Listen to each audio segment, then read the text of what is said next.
እግዚአብሔር ከውሓይ ዝዕቆቦ ፀብቀይ ትቕበለኒ ዶ ምስ ኩሉ ሓጢአተይ ውዕለትካ ዘኪረ ከመስግን ካብ ልበይ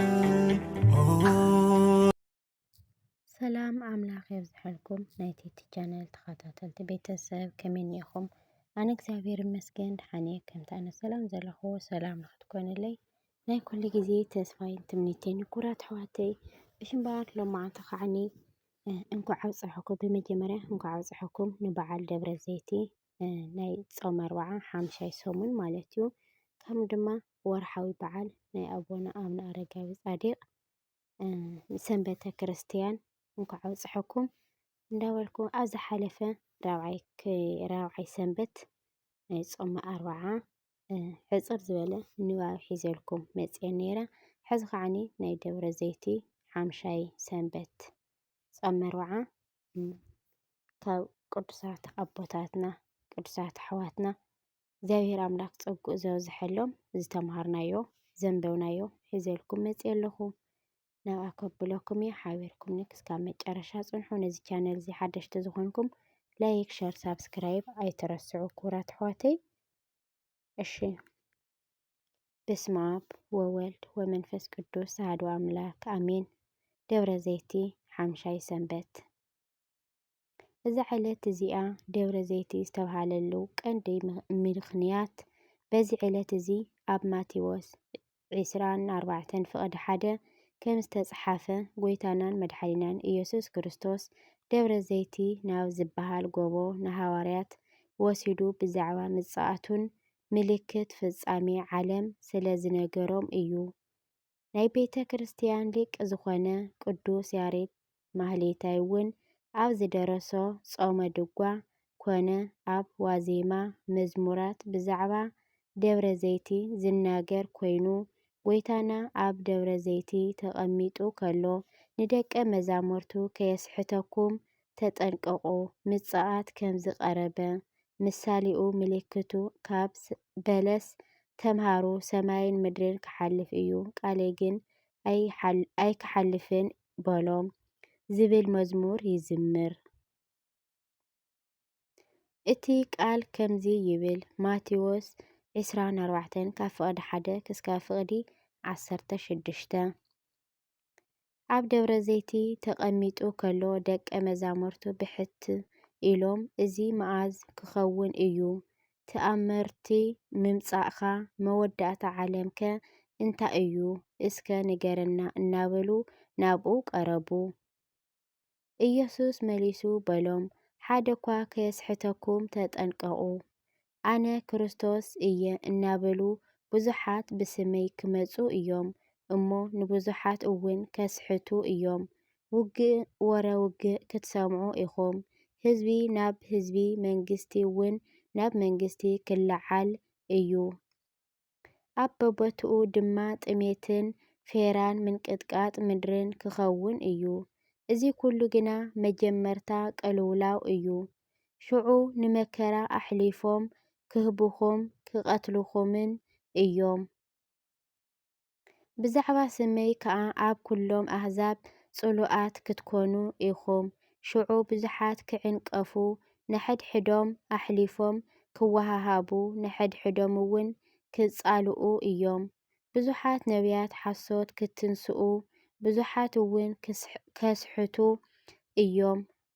ዓመፃ ስለ ዝበዝሐ ድማ ናብ ብዙሕ ፍቕሪ ክትሕዝል እያ። እቲ ክሳዕ መወዳእታ ዝዕገስ ግን ክድሕን እዩ። ናይ ቅዱሳን ሃዋርያት ሕቶ ጎይታ ከምዚ ክብል ኢሉ እዩ ዝመለሰሎም። ቀዳማይ ሓደ እኳ ከየስሕተኩም ተጠንቀቁ። ኣነ ክርስቶስ እየ እናበሉ ብዙሓት ብስመይ ክመፁ እዮም እሞ ንብዙሓት እውን ከስሕቱ እዮም። ካልኣይ ውግእን ወረ ውግእን ክትሰምዑ ኢኹም። ረአዩ ኣይትሰንብዱ። እዚ ኩሉ ክኸውን ብግዲ እዩ ግናኸ መወዳእታ ገና እዩ። ሳልሳይ ህዝቢ ናብ ህዝቢ መንግስቲ እውን ናብ መንግስቲ ክለዓል እዩ። 4ይ ኣብ በቦትኡ ድማ ጥሜትን ፌራን ምንቅጥቃጥን ምድርን ክኸውን እዩ።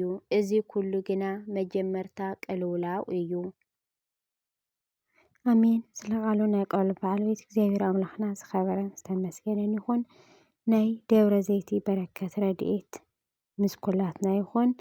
እግዚአብሔር ኣምላክ ኣብ ምጽኣቱ ኣብ ዳግማይ ምጽኣቱ ይዘክረና፣ ብዓይኑ ምሕረት ይጠምተና። ኩራት ኣሕዋተይ ከም ናትና ንሰርሖ ኃጢአትን ንሰርሖ በደልን ክፍኣትን ዘይኮነስ ከም ምሕረቱን ቸርነቱን ይቅር ይበለና ይዘክረና እና ኩራት ኣሕዋተይ ሎማዓንቲ ከዓኒ ብምኽንያት ደብረ ዘይቲ ብቆልቲ ከም ዝብላዕ ብቆልቲ ናይ ምንታይ ምሳሌ ምዃኑ ሕፅር ዝበለት ንቐፀልታ ፅሑፍ ኣላትኒ እያ። ናብኣ ከብለኩም እስካብ መጨረሻ ሓቢርኩም ፅንሑ።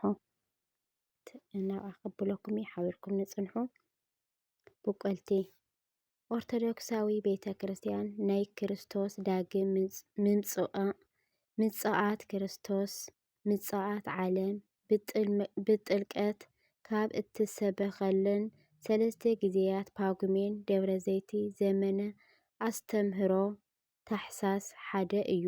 ስለዚ ኣብ ደብረ ዘይቲ ናይ ዳግም ምጽኣት ክርስቶስ ሙታን ከም ዝተስኡ ዓለም ከም ትጠፍእ እንትዝከር ብፍሉይ መልክዑ ድማ ብቆልቲ ብምብላዕ ይሕሰብ። ንምንታይ ምጽኣቱ ምስ ብቆልቲ ታይ ዘራኽብ ኣለዎ? ብቆልቲ ናይ ተስፋን ናይ ትንሣኤን ምልክት ዝገብር መንፈሳዊ ትውፊት ኣለና።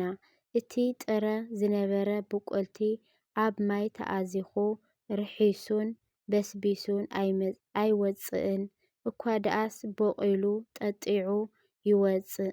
እዚ ድማ ናይ ክርስቶስ ናትናን ምሳሌ እዩ። እዚ ብቆልቲ ኣብ ውሽጢ ማይ ጸኒሑ ኣብ ሳልሳይ መዓልቲ ከም ዝበቁል ክርስቶስ እውን ኣብ ውሽጢ መቃብር 3 መዓልቲ ጸኒሑ ከም ዝተስአ ምሳሌ እዩ። ብፍላይ ግና ድሕሪ ሞትን ኣብ መቃብር ድሕሪ ምብስባስን ዳግም ምትንሳእ የለን ንዝብሉ ዓብይ ተግሳጽ እዩ። ሰብ ከም እንስሳ ሞይቱ ከም ዘይተርፍ ኣብ ዳግም ምጽኣት ክርስቶስ እንትመጽእ እቲ ዝሓልፍ ዝተዋረደን ስጋና ሞይቱ ምስ በስበሰ ዳግም ሓዱሽ ኮይኑ ከም ዝለዓል ምሳሌ እዩ። ቅዱስ ጳውሎስ ትንሣኤ ሙታን እውን ከምኡ እዩ። ብዝሓልፍ ይዝራእ ብዘይሓልፍ ከዓ ይትንስእ። ብውርደት ይዝራእ ብክብሪ ይትንስእ። ብድኻም ይዝራእ ብሓይሊ ይትንስእ ዝበሎ ነዚ እዩ። ቀዳማይ ቆሮንጦስ ምዕራፍ 15 ፍቅዲ 42 ክርስቶስ ንፍርዲ እንትመጽእ ሙታን ይእከቡ ብሓዱሽ ስጋ ድማ ይለዓሉ። ኣብ ቅድሚ መላእኽትን ነፍሳትን ድማ ንዑ ናባይ ወይ ድማ ኪዱ ካባይ ኢሉ ይፈርደሎም። ማቴዎስ ምዕራፍ 25 ካብ ፍቅዲ 32 ክሳብ ፍቅዲ 46 እዚ ድማ ትንሣኤ ዘጉባኤ ይበሃል። ስለዚ ንሕና ስጋና ሞይቱ ዝተርፍ እንተኾነስ ከም ብቆልቲ ዳግም ዝበቁል እዩ።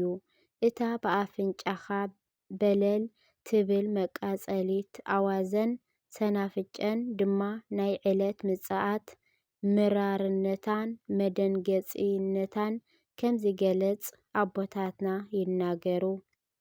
እግዚአብሔር ገሃድ ይመጽእ ወአምላክነሂ እያረምም እሳት ይነድድ ቅድሜሁ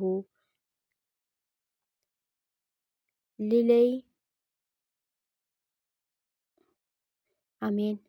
ስለ ቃሉ ናይ ቃሉ በዓል ቤት እግዚአብሔር ኣምላኽና ዝኸበረን ዝተመስገነን ይኹን።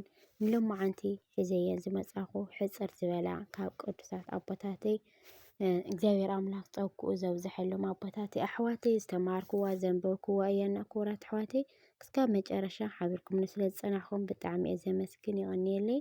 ነዚ ቻነል እዚ ሓደሽቲ ዝኾንኩም ላይክ፣ ሸር፣ ሳብስክራይብ እንዳገበርኩም ቤተሰብ ኩኑ።